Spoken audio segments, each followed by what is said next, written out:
बदल देंगे, संविधान बदलकर आपका आरक्षण छीन लेंगे। मुसलमानों को आरक्षण इंडी देने वाला है और पूरा आरक्षण मुसलमानों को दे देंगे, इंडी आपका आरक्षण छीन लेगा, यानी कि उस तरह संविधान बदल देगा।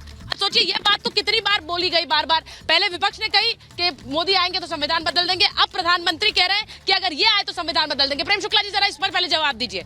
यानी ऐसा लग रहा है उनका बाउंसर ही वापस दे मारा आपने। देखिए दुष्यंत जी यहाँ झूठ बोल रहे हैं। आंध्र प्रदेश में जो है धर्म के आधार पर आरक्षण कांग्रेस की सरकार ने दिया था कि नहीं दिया था, ये सत्य है कि नहीं है? जस्टिस रंगनाथ मिश्रा आयोग की रिपोर्ट में मुसलमानों को आरक्षण देने की बात थी कि नहीं थी? जस्टिस रंगनाथ मिश्रा आयोग का गठन डॉक्टर मनमोहन सिंह की सरकार ने किया था कि नहीं किया था? जस्टिस रंगनाथ मिश्रा को कालांतर में जो है सांसद कांग्रेस ने बनाया था कि नहीं बनाया था? 2009 के घोषणा पत्र में कांग्रेस के धर्म के आधार पर आरक्षण था कि नहीं था? 2011 में डॉक्टर मनमोहन सिंह की कैबिनेट रिपोर्ट या कैबिनेट नोट था कि नहीं था? मुसलमानों को धर्म के आधार पर आरक्षण देने की बात कैबिनेट नोट में रखी गई थी कि नहीं रखी गई थी? और तो और अभी कर्नाटक में जो है NCBC national commission of backward classes ने बाकायदा ये फाइंडिंग दी है, जिसमें ये बताया गया है कि कर्नाटक में पिछड़ों के वर्ग में सारे जो है मुसलमानों को शामिल कर दिया गया, यानी पिछड़ों का जो अधिकार है उस पर जो है डाका डालने का काम किया गया। तो ये तो साफ तौर पर दिखाई दे रहा है कि आरक्षण जो पिछड़ों का जो आरक्षण है, अनुसूचित जाति जनजाति के आरक्षण में भी मुसलमानों को हिस्सेदारी देने की सिफारिश जस्टिस रंगनाथ मिश्रा आयोग की रिपोर्ट में है। तो कांग्रेस लंबे समय से धर्म के आधार पर आरक्षण की पृष्ठभूमि तैयार कर रही है, उसका इरादा साफ तौर पर है।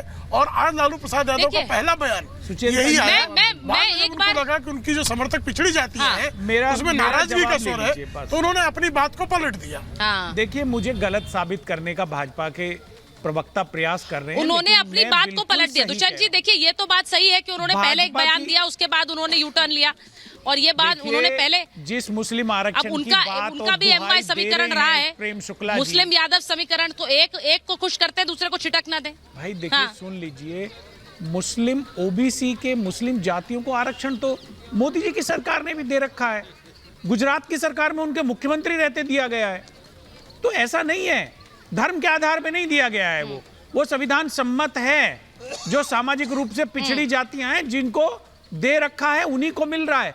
धर्म के आधार पे कोई व्यवस्था तो भाई पिछड़ी जातियों को ही तो देने की बात हुई थी ना। और यहाँ पर एक सज्जन ने कहा कि संविधान में भी ये कहा गया है, उसके लिए भी समय इस स्थिति तक पहुंचाना चाहिए था कि एक आम व्यक्ति को आरक्षण की जरूरत ना पड़े। तो जो लोग सत्ता में रहे, क्या उनकी जिम्मेदारी नहीं थी कि वो उन लोगों को, पिछड़ों को उस स्थिति में ला पाए कि उनको आरक्षण की व्यवस्था की जरूरत ना पड़े? सवाल आपसे है, इस पर सोचिए, क्योंकि कौन रहा है दशकों तक सत्ता में। बोलिए। डीएम एसडीएम के बच्चे को भी आरक्षण मिलता है मैम, प्रधानमंत्री के बच्चों को भी आरक्षण मिलेगा, मुख्यमंत्री के बच्चों को भी आरक्षण मिलेगा। मतलब आरक्षण जो होना चाहिए वो स्थिति के आधार पर होना चाहिए। अब ये देखिए किसकी स्थिति क्या है, उसके आधार पर आरक्षण दिया जाए। ठीक है, मैं जल्दी आरक्षण देश के लिए इतनी बड़ी बीमारी है कि जितनी जल्दी हो सके इसको समाप्त किया जाए।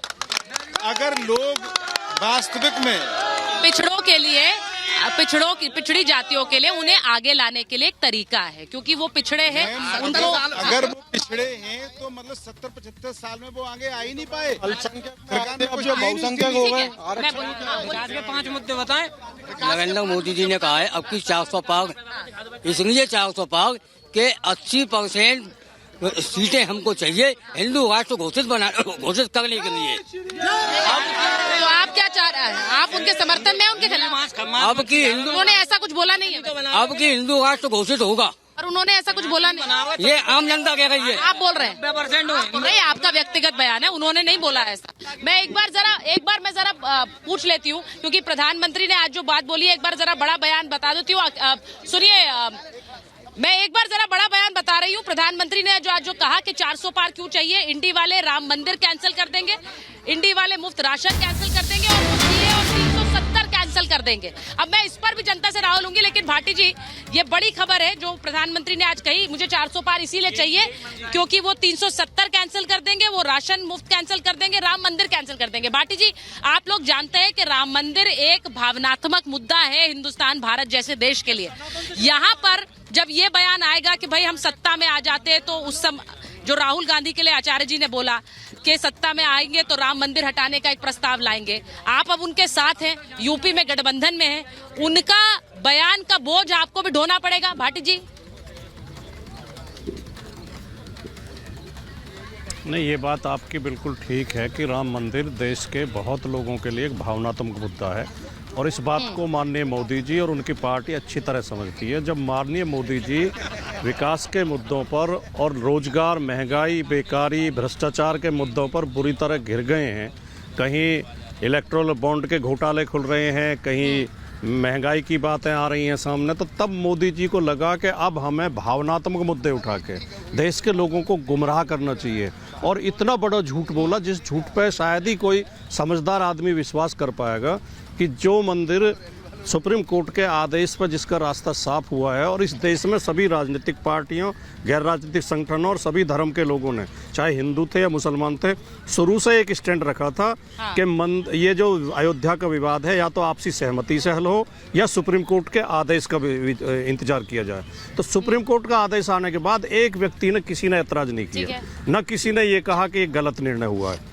लेकिन अब आज मोदी जी अगर उठा रहे हैं उस मुद्दे को, तो देश को गुमराह करने के लिए उठा रहे हैं, अपनी असफलताओं को छिपाने के लिए उठा रहे हैं। अच्छा लगता अगर मोदी जी अपनी उपलब्धियों पर वोट मांगते, मोदी जी बताते कि उन्होंने कितने लोगों को रोजगार दिया। भाटी जी देखिए, जितने भी लोग यहाँ पर जनता में भी लोगों ने कहा, क्योंकि आजकल तो टीवी के माध्यम से सारी खबरें पहुंचती हैं लोगों तक, इतने लोग जो कांग्रेस छोड़ कर जा रहे हैं वो राम मंदिर की ही बात करके जा रहे हैं। वो अर्जुन मोढवाडिया हो, आचार्य प्रमोद कृष्णम हो, वो अब राधिका खेड़ा हो, वो गौरव वल्लभ हो, और अब देखिए किस तरह से ये जो बातें आ रही हैं सामने निकल कर के राम मंदिर को लेकर जो स्टैंड लिया उस पर पार्टी ने सवाल खड़ा कर दिया। तो ये बातें भी तो जाएंगी, ये बातें। और आज प्रधानमंत्री ने उसको अपनी रैली में भी बात कही। मैं एक बार प्रेम शुक्ला जी आपके पास आ रही हूँ।